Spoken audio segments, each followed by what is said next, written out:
வணக்கம். Welcome to கதை திரட்டு. இந்த வீடியோவில் நம்ம என்ன கதை கேட்க போகிறோம்னா, வைகறை பொழுதுகள் கதையின் முதல் பகுதி. நம்ம சேனலை இது வரைக்கும் சப்ஸ்கிரைப் பண்ணாதவங்க சப்ஸ்கிரைப் பண்ணுங்க. பக்கத்தில் இருக்கிற பெல் ஐகானை கிளிக் பண்ணி ஆல்ங்கிற ஆப்ஷனை ப்ரெஸ் பண்ணுங்க. ஸோ தட் நான் போடுற கதைகளை உடனுக்குடனே நீங்கள் கேட்கலாம். வாங்க கதைக்குள்ளே போகலாம். மாலை நேரம் முதிர்கிறது. சாலைகளின் ஊடாக பாயும் வாகனங்களில் விளக்குகள் எரியத் தொடங்கின. பாதையோர கடைகளில் அதற்கு முன்பாகவே விளக்குகள் எரியத் தொடங்கி இருந்தன. போகலாமா? ஷேர்லி ஜேக்கப் எழுந்து வாயை கொப்பளித்து முகம் கழுவினாள். கேஷ் கவுண்டருக்கு முன்னால் சென்று பர்ஸை திறந்தாள். வேண்டாம், இன்னைக்கு என்னோட செலவா இருக்கட்டும். பெட்ரி ஜார்ஜ் என்கிற சத்யா அதற்குள் பணத்தை எடுத்து கொடுத்தாள்.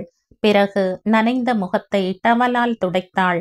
கோடை காலமானதால் ஐஸ்கிரீம் பார்லரில் நல்ல கூட்டம். மீதி தந்த சில்லறையை எண்ணி பார்த்தபடி சத்யாவும் ஷேர்லியும் ஐஸ்கிரீம் பார்லரில் இருந்து வெளியேறினர்.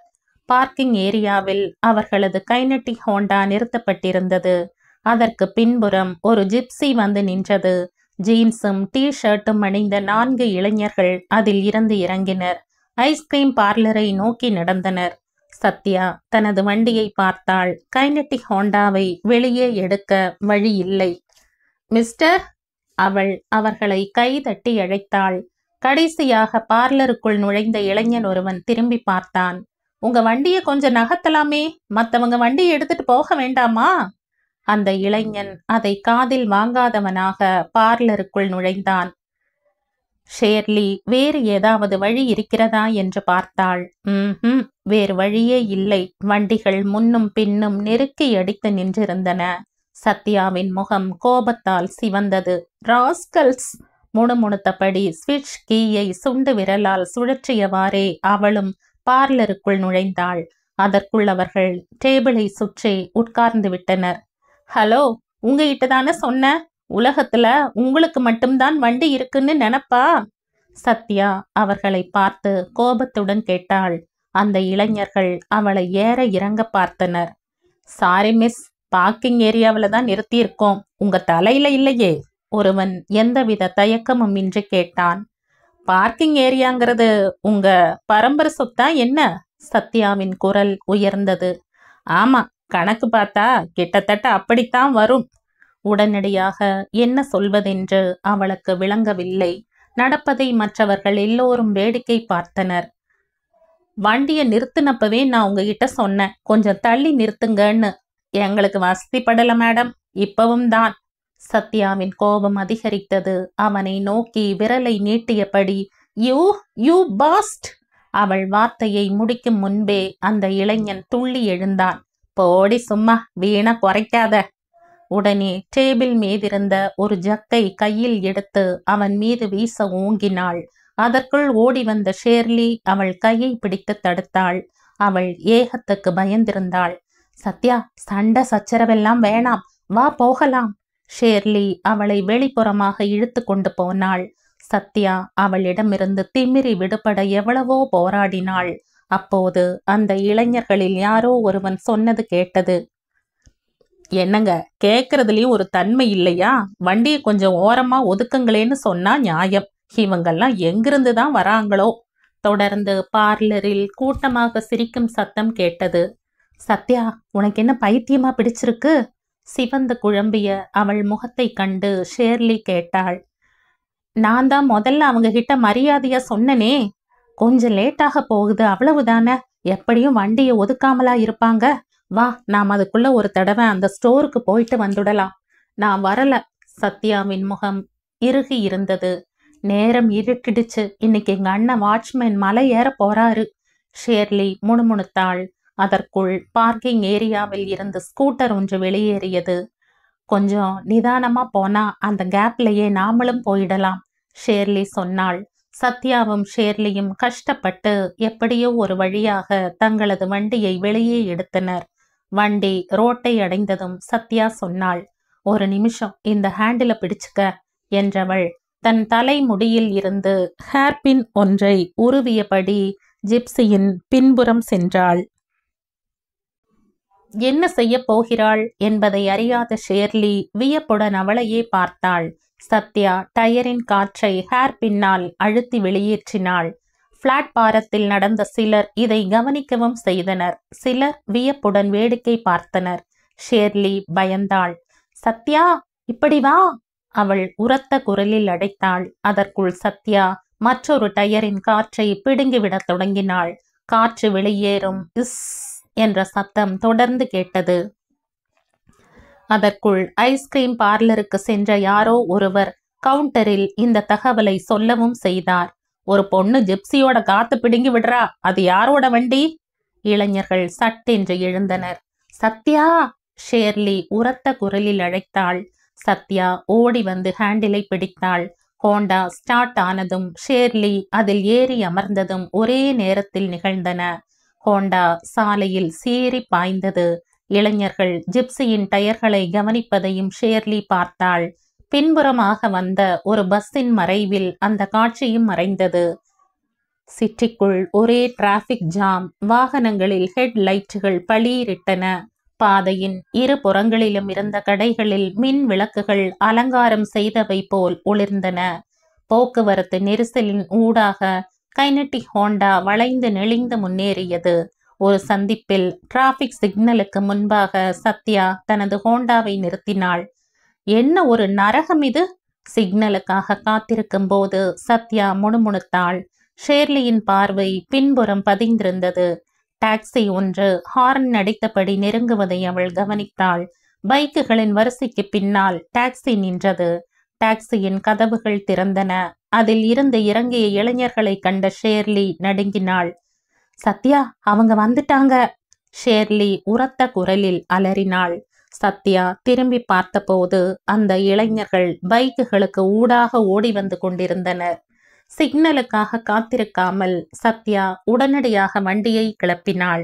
டிராபிக் சிக்னல் மேடை மீது நின்றிருந்த கான்ஸ்டபிள் ஸ்டாப் தகட்டை காட்டியபடி முன்புறமாக நகர்ந்தார். சத்யா அதையெல்லாம் பொருட்படுத்தாமல் விரைந்தாள். டிராபிக் கான்ஸ்டபிள் உரத்த குரலில் திட்டுவதை ஷேர்லி கவனித்தாள். அவர்கள் சற்று தொலைவு செல்வதற்குள் பின்னால் இருந்த வண்டிகளுக்கு சிக்னல் கிடைத்தது. முடிந்த விரைவில் சத்யா வண்டியை விரட்டினாள். அவனுங்க துரத்திட்டு வரானுங்களா ஷேர்லி? அவள் திரும்பி பார்த்தாள். ஒரு சில கார்களுக்கு பின்னால் அந்த டாக்ஸி ஒரு மின்னல் கீற்று போல் தென்பட்டது. சத்யா, அவனுங்க நம்ம பின்னாலேயே வரானுங்க. ஓகே, நீ அசையாம உட்கார்ந்திரு போதும். வாகனங்களை ஒவ்வொன்றாக கடந்தபடி டாக்ஸி கைனட்டிக் ஹோண்டாவை நெருங்கியது. டாக்ஸி மிக நெருங்கியது. இளைஞர்கள் டாக்ஸிக்கு வெளியே தலையை நீட்டி அவர்களை நோக்கி கைகளை உயர்த்தி உரத்த குரலில் என்னமோ சொன்னார்கள். சத்யா, அவங்க நம்மள ரொம்பவும் நெருங்கிட்டாங்க. ஷேர்லி வண்டியில் முன்புறமாக நகர்ந்து கைப்பிடியை இறுக பற்றினாள். முன்புறம் மறுபடியும் டிராபிக் ஜாம். வண்டிகள் சிக்னலை எதிர்பார்த்து காத்திருந்தன. தப்பிக்க வழியே இல்ல சத்யா. சத்யா ஹோண்டாவை இடதுபுறமாக திருப்பினாள். போக்குவரத்து நெறிகளை மீறி ஒன் வேயில் விரைந்தாள். எதிரில் வந்த வண்டிகள் ஒரு கணம் ஸ்தம்பித்து இடம் கொடுத்தும் பிரேக்கிட்டும் நகர்ந்தன. அந்த வண்டிகளில் இருந்தவர்கள் தலையை வெளியே நீட்டி அவர்களை திட்டவும் தவறவில்லை. அடுத்த சந்திப்பை நெருங்கிய போது அங்கிருந்த டிராபிக் போலீஸ்காரர் கை காட்டி வண்டியை நிறுத்தினார். வண்டி ஓரமா நிறுத்துங்க. எதுக்காக சார்? இது ஒன் வேன்னு தெரியாதா? தெரியாது சார். லைசன்ஸ் எடுங்க. சத்யா அசையவில்லை. சொன்னது கேட்கலையா? கான்ஸ்டபிள் தனது பாக்கெட் நோட் புக்கை எடுத்து வண்டியின் நம்பரை குறிக்க தொடங்கினார். நம்பரை நோட் பண்ணிட்டீங்க இல்லையா? இனி நாம கோர்ட்ல சந்திக்கலாம். Good bye sir. நாங்க கொஞ்சம் அவசரமா போக வேண்டி இருக்கு. சத்யா ஹோண்டாவை கிளப்பினாள். கான்ஸ்டபிள் நோட் புக்கை பிடித்தபடி திகைப்படைந்து நிற்பதை ஷேர்லி கவனித்தாள். பெண்கள் கல்லூரியின் ஹாஸ்டலுக்கு முன்னால் வந்ததும் சத்யா வண்டியை ஆஃப் செய்தாள்.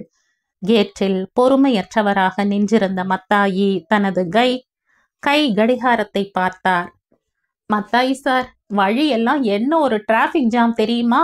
நீங்க கேட்டை மூடிட போறீங்களேன்னு உயிரை கையில பிடிச்சுக்கிட்டு எவ்வளவு வேகமா வந்திருக்கோம் தெரியுமா?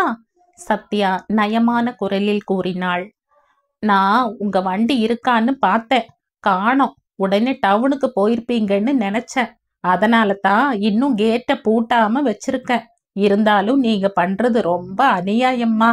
சாரி மத்தாயி சார், நீங்க இறந்து போன என் அப்பா மாதிரி இல்லையா? சத்யா அவர் தாடையை மென்மையாக வருடினாள். அதன் பிறகு வண்டி வழக்கமான நிறுத்துமிடத்துக்கு சென்றது. ஹாஸ்டலின் எல்லா அறைகளிலும் வெளிச்சம். 3 மாடிகளும் வெளிச்சத்தால் வழிந்தன.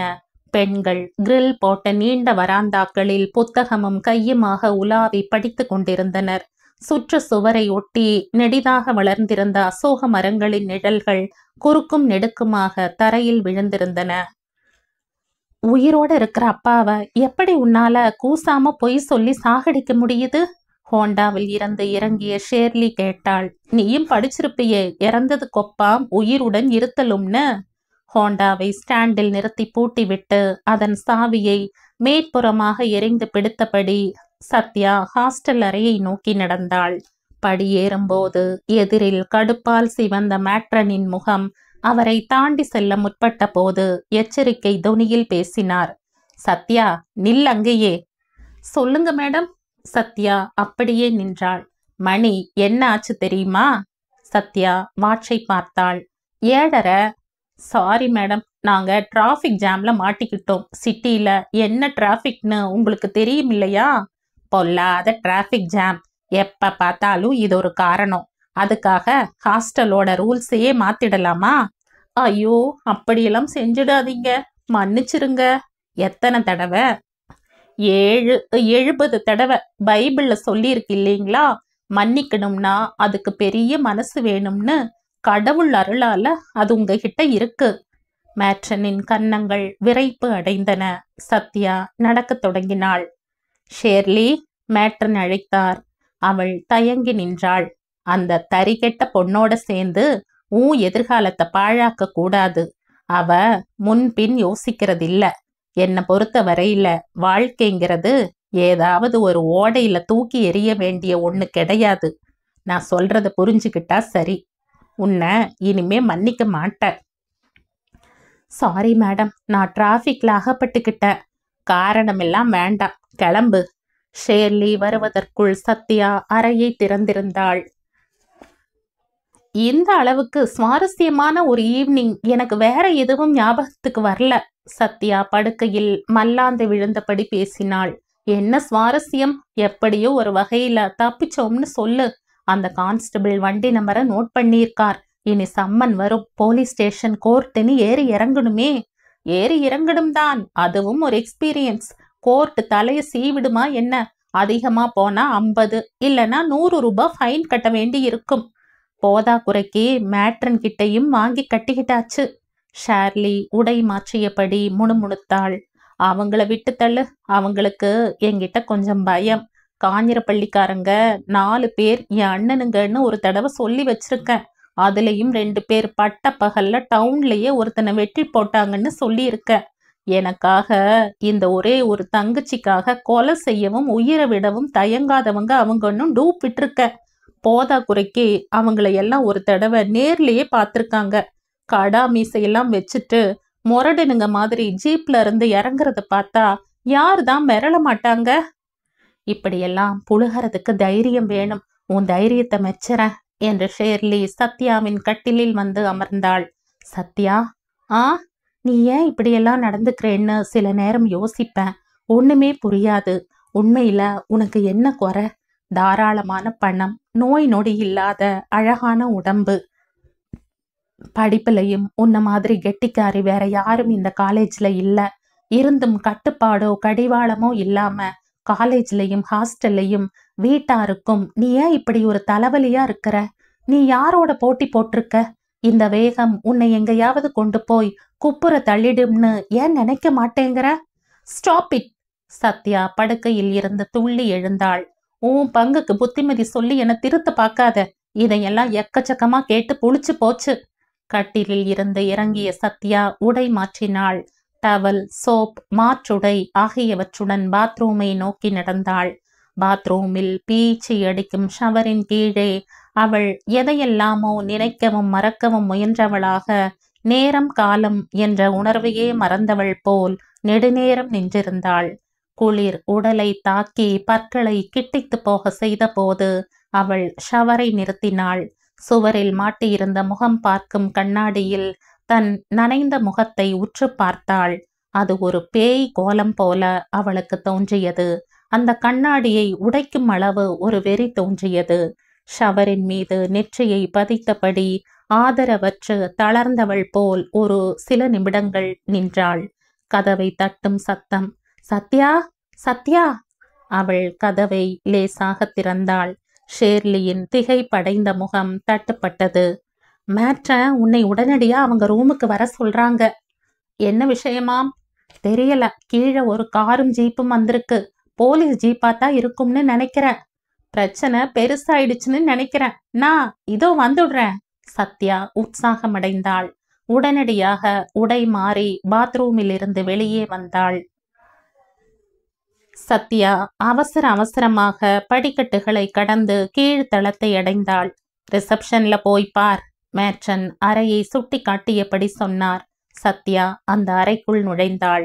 அங்கு இருக்கைகளில் அமர்ந்திருந்தவர்களை பார்த்ததும் அவள் முகம் மங்களடைய தொடங்கியது. அண்ணன்கள் 4 பேரும் இருந்தனர். அவர்கள் வந்த ஜீப்பும் காரும் தான் வெளியில் நின்றிருந்தன. இந்த ராத்திரி நேரத்தில் இவர்கள் எதற்காக வந்திருக்கிறார்கள்?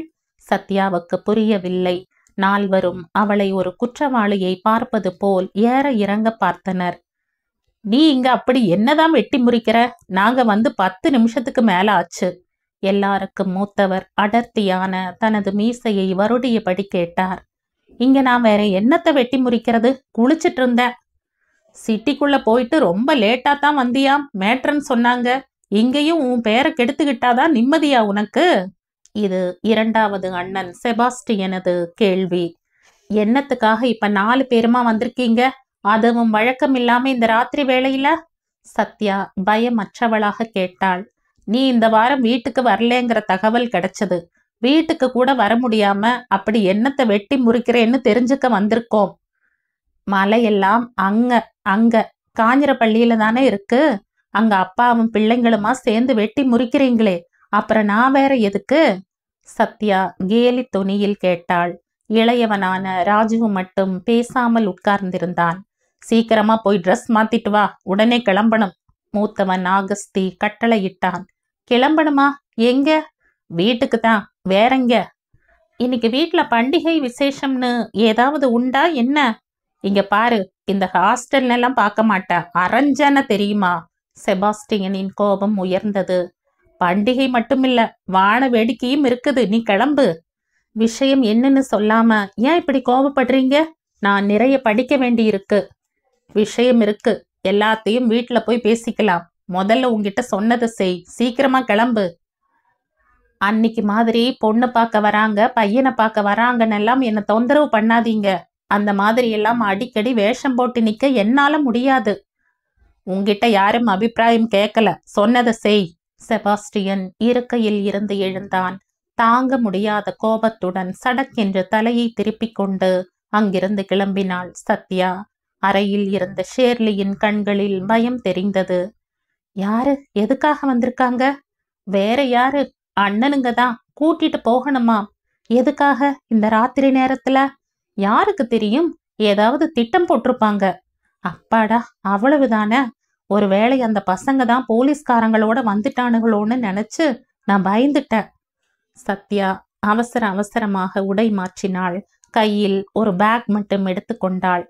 வரட்டுமா ஷெர்லி? என்னைக்கு வருவ? ஞாயிற்றுக்கிழமை தானே. ஒருவேளை அங்க பூகம்பம் எதுவும் ஏற்படலைன்னா திங்கக்கிழமை காலையில கூட வருவேன். சத்யா வராந்தாவில் நடக்கும்போது பக்கத்து அறை தோழி ஷைபி கேட்டாள். இந்த வாரம் வீட்டுக்கு போகலன்னு சொன்ன, இப்போ அரெஸ்ட் பண்ணி கொண்டு போறதுக்கு வாரண்டோட வந்திருக்காங்க. சத்யா வரும்போது மேட்டன் அவள் அண்ணன்களுடன் பேசிக் கொண்டிருந்தார். அவளை பார்த்ததும் பேச்சு சட்டென்று நின்றது. வேற எதையும் எடுத்துக்கலையா? அவளின் வெறுங்கைகளை பார்த்த ஜார்ஜ் குட்டி கேட்டான். மேசையும் நாற்காலியும் இருக்கு, ஆனா அதெல்லாம் ஹாஸ்டலோடதாச்சே. மேட்சனுக்கு முன்பாக அவள் பேசியதால் வெறும் கனைப்புடன் நிறுத்தி கொண்டான் ஜார்ஜ். அப்ப நாங்க கிளம்புறோம் மேடம். ராஜு அப்போதும் மௌனமாகவே எழுந்து நடந்தான். மற்றவர்களும் அவனை பின்தொடர்ந்தனர். காரை நெருங்கிய சத்யா ஆச்சரியப்பட்டாள். காருக்குள் நாத்தனார்கள் இருவரும் சௌகரியமாக சாய்ந்து உட்கார்ந்திருந்தனர். ஒருத்தி ஆகஸ்தி அண்ணனின் மனைவி ரோசாம்மா, இன்னொருத்தி செபாஸ்டியன் அண்ணனின் மனைவி செலீனாம்மா. அவர்கள் காருக்குள் உட்கார்ந்திருக்க கூடும் என்று சத்யா சற்றும் எதிர்பார்க்கவில்லை. அவர்கள் இருவரின் குழந்தைகளும் முன் சீற்றில் சாய்ந்து தூங்கிக் கொண்டிருந்தனர். சத்யா காரின் கதவை திறந்து சீற்றில் அமர்ந்தாள். ஏன் இவ்வளவு நேரமாச்சு அலங்காரம் பண்ணி புறப்படுறதுக்கு? ரோசாம்மா சற்று எரிச்சலுடன் கேட்டாள். இப்ப கிளம்புறதுதான் சௌகரியம்னு தோணுச்சு, சத்யா பதிலடி கொடுத்தாள். சாப்பாடெல்லாம் ஆச்சா? செலீனா சத்யாவிடம் கேட்டாள். இன்னைக்கு வெளியே போயிருந்ததால அங்கேயே சாப்பிட்டுட்ட, அதனால மெஸ்ஸுக்கு போகல. சரி, அதெல்லாம் கிடக்கட்டும். வழக்கத்துக்கு விரோதமா எல்லாரும் இந்த ராத்திரி நேரத்துல எதுக்காக வந்திருக்கீங்க? நாங்க ஒரு விஷயமா கொச்சி வரைக்கும் போயிட்டு வரோம். வீட்டுக்கு போற வழியில உன்னையும் பார்த்து கூட்டிட்டு போகலாம்னு தான், செலீனா விளக்கினாள். அவ்வளவுதானா? அவ்வளவுதானான்னு கேட்டா மிச்சத்தை வீட்டுக்கு வந்தா நீயே தெரிஞ்சுக்க போற. ஆகஸ்தி வந்து காரில் அமர்ந்தான். மற்ற மூவரும் ஜீப்பில் ஏறினர். கார் முன்னாலும் ஜீப் பின்னாலுமாக அவர்களது பயணம் தொடர்ந்தது. சோனியாக்கா ஏன் வரல? சத்யா செலீனாவிடம் கேட்டாள். அந்த விஷயம் உனக்கு தெரியாதா? அவளை பிரசவத்துக்கு கூட்டிட்டு போயிருக்காங்க. வியாழக்கிழமையே போயிட்டா. அவளுக்கு இப்ப 7வது மாசமாச்சே.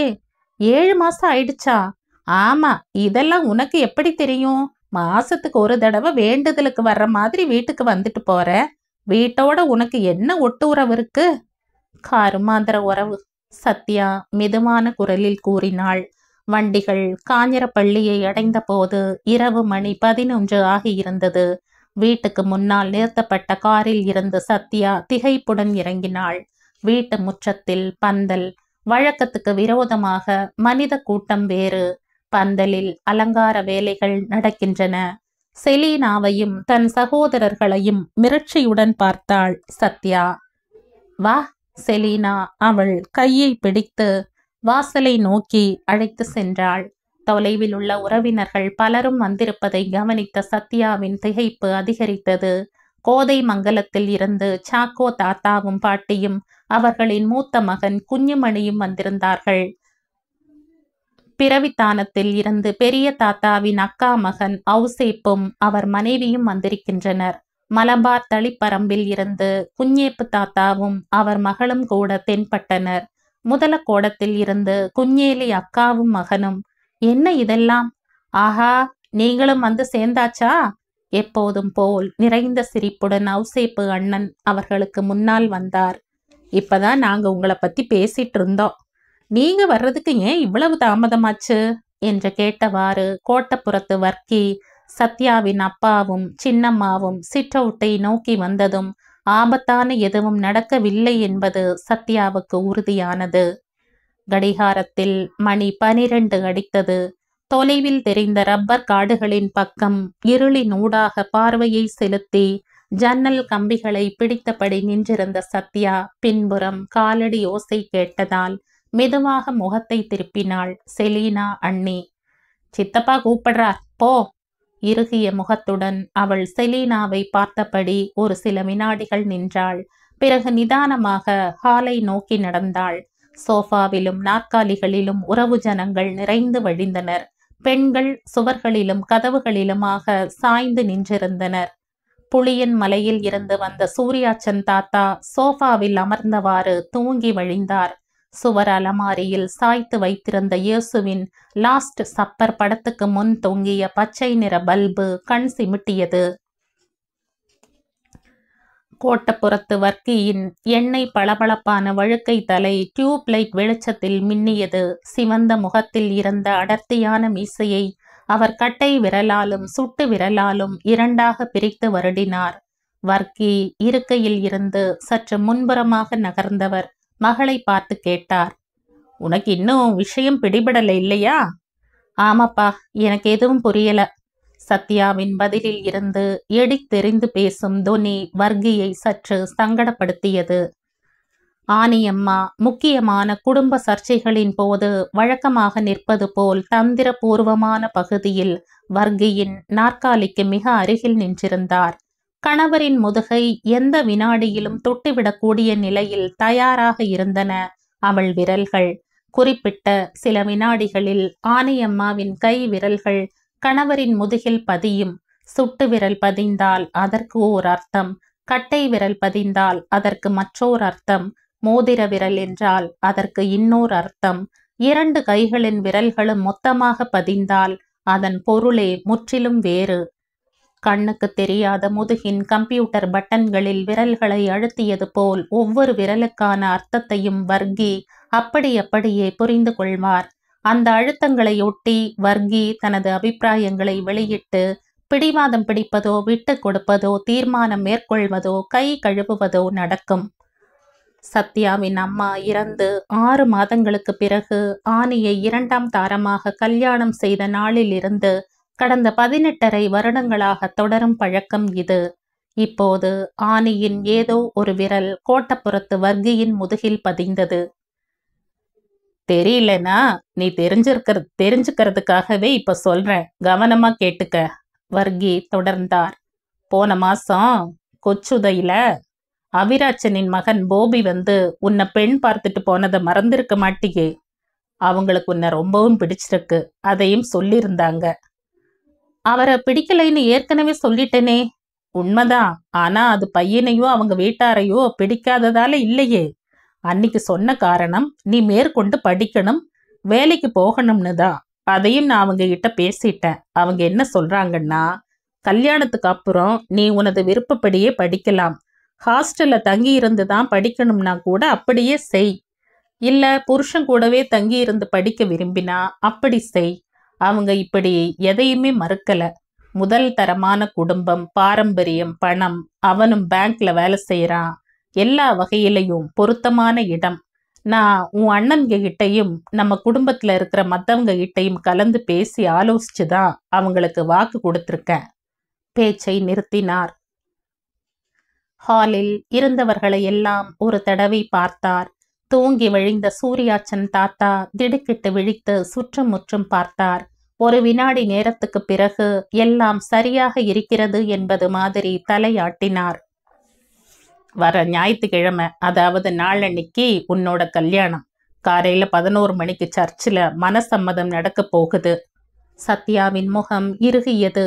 அவள் அசைந்து நிமிர்ந்தாள். கல்யாணம் மாப்பிள்ளை வீட்டுல கிராண்டா நடக்கும். அதனால அதுக்கு முன்னாடி நாம நடத்த போற சடங்குகளை அதைவிட கம்பீரமா நடத்துறதுன்னு தீர்மானிச்சிட்டேன். வேண்டியவங்களுக்கு எல்லாம் தெரியப்படுத்தியாச்சு, அழைக்க வேண்டியவங்களை அழைச்சாச்சு. அதுக்காகத்தான் நம்ம குடும்பத்தை சேர்ந்தவங்கெல்லாம் இங்க கூடியிருக்காங்க. வர்கி இந்த இடத்தில் பேச்சை நிறுத்தினார். ஹால் அமைதியாக இருந்தது. வினாடிகள் சில கடந்தன. ஆனியம்மாவின் ஏதோ ஒரு விரல் வர்கியின் முதுகில் பதிந்தது. நீ ஏதாவது சொல்ல வேண்டியது இருக்கா? வர்கி மகளை பார்த்து கேட்டார். நேரத்துக்கு தகுந்தபடி அப்பப்போ எதையும் மாத்தி சொல்ற பழக்கம் எனக்கு இல்லைன்னு உங்களுக்கு தெரியுமேப்பா. எனக்கும் அந்த பழக்கம் கிடையாதே, நான் உன் அப்பாவாச்சே. அதான் இப்போ எனக்கு சந்தேகமா இருக்கு. அடியே, வர்கியின் முகம் சிவந்தது, குரல் உயர்ந்தது. இவ்வளவு நாளும் நீ உன் இஷ்டப்படி மனம் போனபடி அப்பனையும் அண்ணன்களையும் பொருட்படுத்தாம திரிஞ்ச. அம்மா முகத்தை பார்த்த ஞாபகம் உனக்கு இல்லைங்கிறதால நாங்களும் அதையெல்லாம் மன்னிச்சு பொறுத்துக்கிட்டோம். நீ பிறந்த பிறகு உன்னை பத்தி புகார்களை தவிர நல்லதா ஒரு வார்த்தையை நாங்க யாரும் இதுவரை கேட்டதில்லை. பள்ளிக்கூடத்துல இருந்து காலேஜ் வரையிலும் அதுவேதான். எல்லா இடத்துலையும் எல்லாருக்கும் தலைவலி ஏற்படுத்துறது தான் உன் பழக்கம். அவ்வளவு ஏன்? இது வரையில உன்னை எத்தனை பேர் பொண்ணு பார்த்துட்டு போயிருக்காங்க? ஒவ்வொரு தடவையும் ஒவ்வொரு காரணம் சொல்லி எல்லாத்தையும் தட்டி கழிச்ச. இனிமே அப்படியெல்லாம் உன்னோட இஷ்டத்துக்கு விட்டுட முடியாது. அதனாலதான் நாங்க இப்படி ஒரு தீர்மானத்துக்கு வந்திருக்கோம். இல்லைன்னா நீ அந்த அளவுக்கு பக்குவமும் பகுத்தறிவும் உள்ளவளா இருந்திருக்கணும். உன்னோட இந்த குணத்துக்கு அடுத்த நிமிஷம் என்ன நடக்குமோன்னு நாங்க ஒவ்வொரு நிமிஷமும் பயந்துட்டு இருக்கோம். இந்த காஞ்சரப்பள்ளியில தலையில முக்காடு போட்டு நடக்க வேண்டிய சூழ்நிலை வந்துடக்கூடாதுன்னு தான் இதையெல்லாம் செஞ்சிருக்கோம். இவ்வளவெல்லாம் கஷ்டப்பட்டு எதுக்காக என்ன வளர்த்தீங்க? வெட்டு குத்துக்கும் கொலைக்கும் தயங்காதவங்க கோட்டப்புறத்துக்காரங்கன்னு ஊரே சொல்லுதே. அப்பவே கொன்னு தூக்கி எரிஞ்சிருக்க வேண்டியது தானே? சத்யா ஆத்திரத்துடன் கேட்டாள். கொல்றதா வளர்க்கிறதான்னு தீர்மானிக்கிறதும் இந்த வர்கி தான். மறுபடியும் ஹாலில் அமைதி. ஆசாரி பரம்பு பெரிய தாத்தா சாய்வு நாற்காலியில் இருந்து எழுந்து சத்யாவின் முன்னால் வந்தார். ஏமா, நீ இப்படியெல்லாம் எடுத்தெறிஞ்சு பேசுற? அந்த பையனுக்கு என்ன குறை? யோக்கியமானவன். இந்த கல்யாணத்தை நடத்திட்டா அதுக்கு பிறகு உங்க அண்ணனுங்களுக்கும் நிம்மதியா ரோட்ல நடக்கலாம் இல்லையா? இப்ப என்ன அவங்க ஆகாயத்திலையா நடக்கிறாங்க? சத்யா முணுமுணுத்தாள். என்னம்மா சொன்ன நீ? தாத்தா காதை கூர்மையாக்கி கேட்டார். ஆனியம்மாவின் விரல் மீண்டும் வர்கியின் முதுகில் பதிந்தது.